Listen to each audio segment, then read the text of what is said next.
Good morning, friends. Today is Thursday, December the 6th. I just wanted to come on here this morning. I am traveling this week, and it has been difficult for me to make good choices in all the restaurants that I'm eating in. And what I'm finding is that it's sort of a cumulative thing where every meal has a few points, and that really adds up at the end of the day. Um, and then in the evening, I'm going through that sort of thing where I'm tired of having to think about it. So I did really well at the beginning of the week. Hey guys, good morning. Um, and then last night, it all culminated in a visit to this restaurant, Texas de Brazil. So yesterday I had made a strategy. I had a very low point breakfast. I went, excuse the wet hair, but I'm on my way out to work. Very low point breakfast. I went walking and had a Quest bar for lunch, and I thought that I would have plenty of points to eat something like this, which is an all-out buffet extravaganza, probably one of the best restaurants I've been to. Hi, Mimi from New York. Wow, it's snowing there. Oh my gosh, it's cold here in Denver.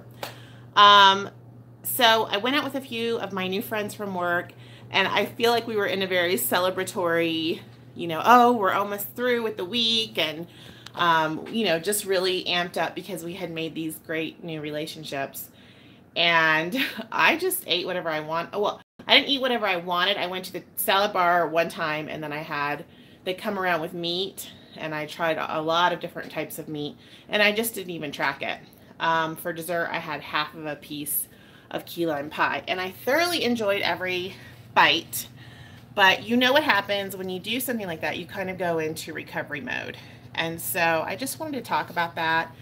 I think it's really easy to sort of fall off the wagon when something like that happens and you feel like, that you can't recover. But the reality is that's just part of life, and you're going to have things like that happen. And you're going to make decisions in the moment where you're like, I'm going to enjoy this amazing restaurant that it was $60 for me to eat there. And I just don't ever spend that amount of money on a meal like that. And I was with new friends, and it was just great conversation. So it was very, just a really positive experience. So I don't want to let my choices for eating what I chose to eat be a negative thing. Does that make sense? So this morning I reactivated my plan. I got my tracker out.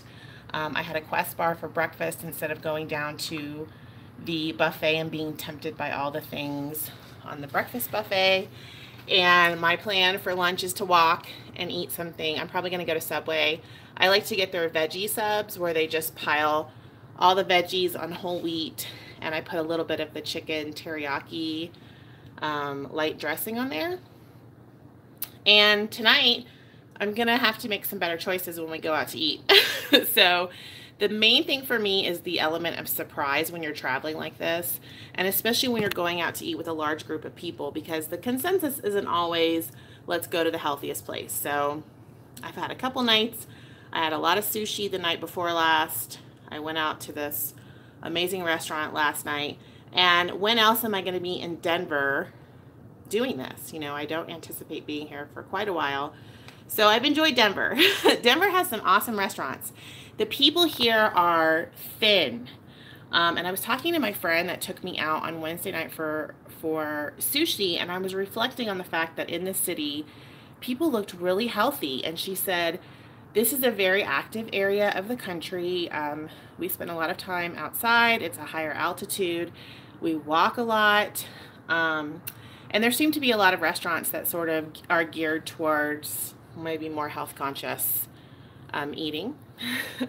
There are the usual restaurants, the usual culprits, but it's just interesting when you travel, if you have traveled a lot, and I have traveled a lot, if you go state to state, just, I used to live in New York. New York City people were very thin as well. A lot of walking, and they eat out a lot there too.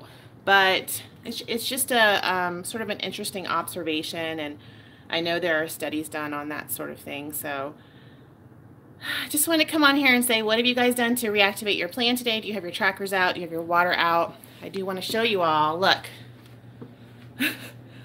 I'm almost done with this bottle of water this morning. So I'm trying to finish this before I go out the door. And then my, goal is to get my water in today. I have been getting my steps the last couple of days, so that's awesome. Molly is saying that California also has a very healthy lifestyle and it's supported. Absolutely, there are definitely areas in the country where you go and you're like, people look different and act different, and there's just something to be said for that. So I'd love to model my life after this more active, routine and this more just healthy lifestyle. So things to think about this morning. I'm off to an all-day session again and trying to prep myself for more learning. My sponge is full. I can't wait to get home and wring out the sponge and just have a couple of days of not having to think about all of this stuff and all of the theories and everything. So looking forward to that. Reactivate your plan. Get your trackers out this morning. I have mine out. I'm tracking with you. I'm drinking water with you guys, and I'm getting my steps. Let's have a great on-program day. Stay in orbit. I'll see you guys later. Bye.